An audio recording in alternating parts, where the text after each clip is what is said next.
Gugun anak buah Ibtu Rudiana terima jatah dari bandar obat.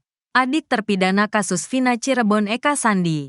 Aldi mengatakan anak buah Ibtu Rudiana menerima jatah dari bandar obat terlarang.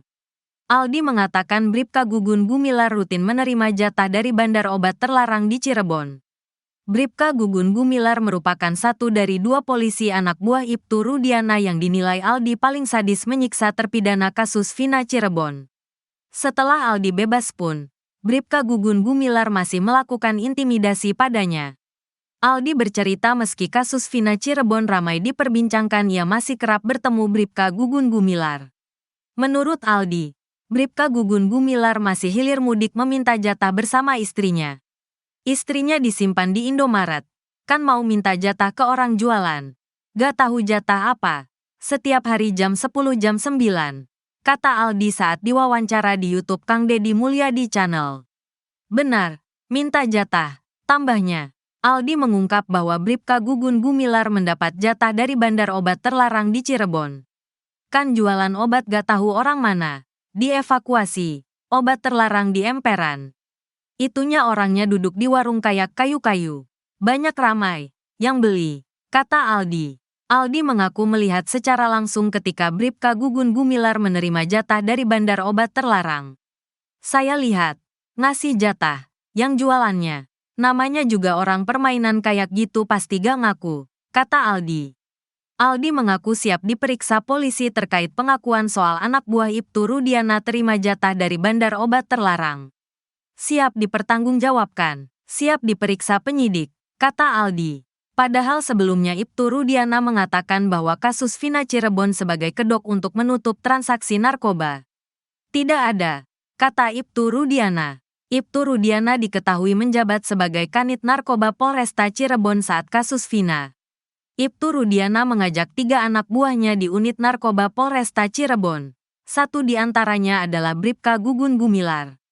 Pengacara Pegi Setiawan, Marwan Iswandi juga curiga bahwa kasus Vina berkaitan dengan jaringan narkoba yang beroperasi di lokasi tersebut.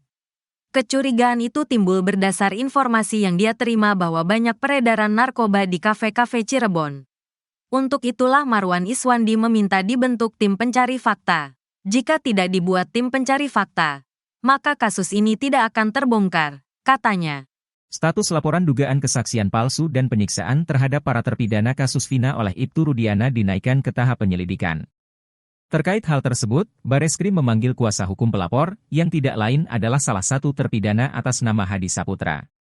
Diketahui pada Kamis, 8 Agustus 2024, tim kuasa hukum para terpidana kasus Vina Eki telah memenuhi panggilan penyidik Bareskrim Polri terkait laporan terhadap Ibtu Rudiana. Kami sebagai penasihat hukum pelapor, Hadi Saputra, dipanggil sebagai pelapor untuk Bapak Rudiana. Ini masih berlangsung pemeriksaan, di mana gelar pertama sudah dilakukan minggu lalu, dan ini sudah masuk tahap penyelidikan oleh Mabes Polri, ujar salah satu kuasa hukum para terpidana, Jutek Bongso di Bareskrim Polri. Di sisi lain, kuasa hukum Saka Tatal, Yasin, mengaku mendapatkan kisi-kisi terkait pemeriksaan yang dilakukan tim khusus bentukan Kapolri Jenderal Listio Sigit Prabowo terhadap Ibtu Rudiana CS. Setelah pertama kali laporan polisi di Bareskrim oleh Deddy Mulyadi kemudian Ruli Panggabean dan tim peradi di bawah asuhan Otto Hasibuan, tim sus bergerak cepat memeriksa polisi yang diduga terlibat secara maraton.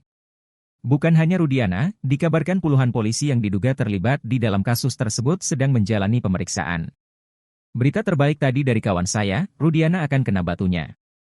Insya Allah, polisi di Cirebon akan masuk bui termasuk si Gugun dan Aris Papua. Kisi-kisi ini dapat dari orang yang kompeten, ujarnya seperti dikutip dari siaran langsung TikTok-nya yang tayang pada Rabu, 7 Agustus 2024.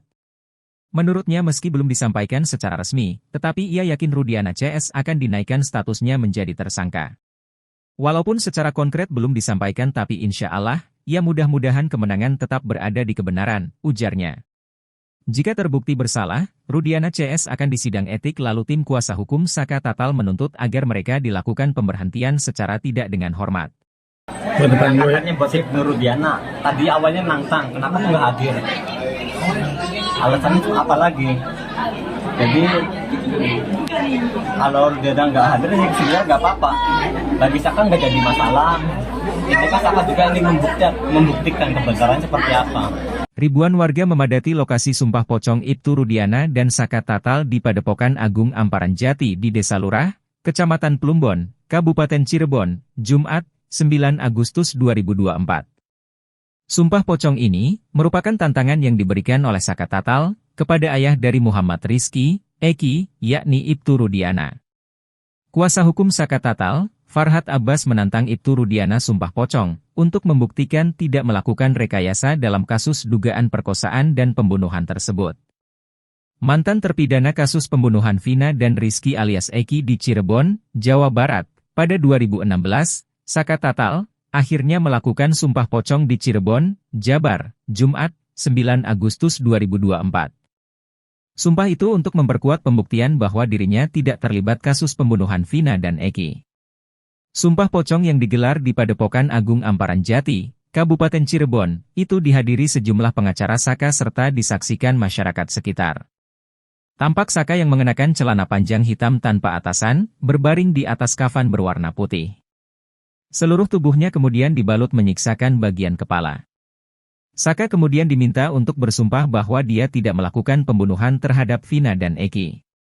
Seperti diketahui, Saka menantang Ibtu Rudiana untuk melakukan sumpah pocong. Rudiana merupakan polisi yang menangkap Saka dan beberapa pelaku lainnya. Farhat mengatakan, Saka tidak takut melakukan sumpah pocong untuk membuktikan bahwa dia tidak bersalah. Kuasa hukum Ibtu Rudiana, Pitra Romadoni, mengatakan, sumpah pocong merupakan tindakan musyrik dan tidak dibenarkan dalam agama. Pitra mengatakan, sumpah pocong tak ada dalam ketentuan beracara pidana atau di Kitab Undang-Undang Hukum Acara Pidana, KUHAP. Menurutnya, sumpah yang sah adalah sumpah yang dilakukan dalam muka persidangan.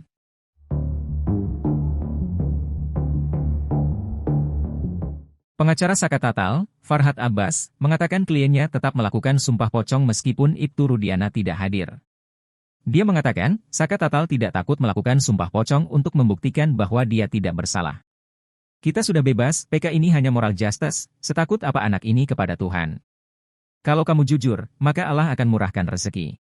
Kalau kamu bohong, maka akan diazab untukmu, ujar Farhat Abbas, di Padepokan Agung Amparan Jati Cirebon, Jumat, 9 Oktober 2024. Proses sumpah pocong pun dimulai, para kiai memandikan Saka Tatal bak jenazah, lalu dikafani.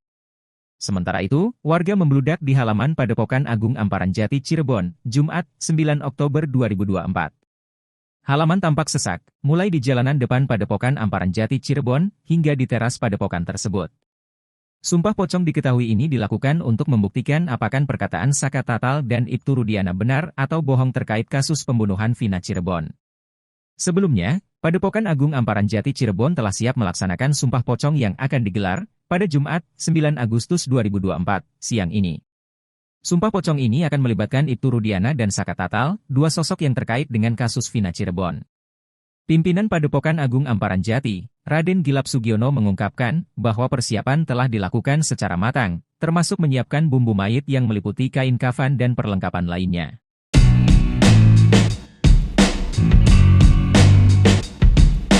Saka Tatal dan Ibtu Rudiana akan melakukan sumpah pocong hari ini, Jumat 9 Agustus siang. Dikutip dari Tribun Cirebon, hal itu dibenarkan oleh kuasa hukum Saka Tatal, Titin Priyalianti. Ia mengatakan sumpah pocong nanti siang akan dilakukan di Padepokan Agung Amparan Jati Cirebon. Hal itu pun dibenarkan oleh pimpinan Padepokan Agung Amparan Jati, yakni Raden Gilap Sugiono. Pihaknya mengatakan persiapan telah dilakukan secara matang, termasuk menyiapkan bumbu mayit yang meliputi kain kafan dan perlengkapan lainnya. Raden Gilap menegaskan bahwa pelaksanaan sumpah pocong ini tidak dianggap istimewa di Padepokan Agung Amparan Jati. Pasalnya, tradisi sumpah pocong memang kerap dilakukan di padepokan tersebut. Namun yang menjadi perhatian adalah dampak atau tulah dari sumpah pocong bagi mereka yang berbohong. Ia juga menegaskan bahwa sumpah pocong tetap dilakukan jika salah satu pihak tidak hadir. Sementara hingga saat ini belum ada pernyataan dari pihak Ibtu Rudiana terkait sumpah pocong yang akan dilakukan nanti siang.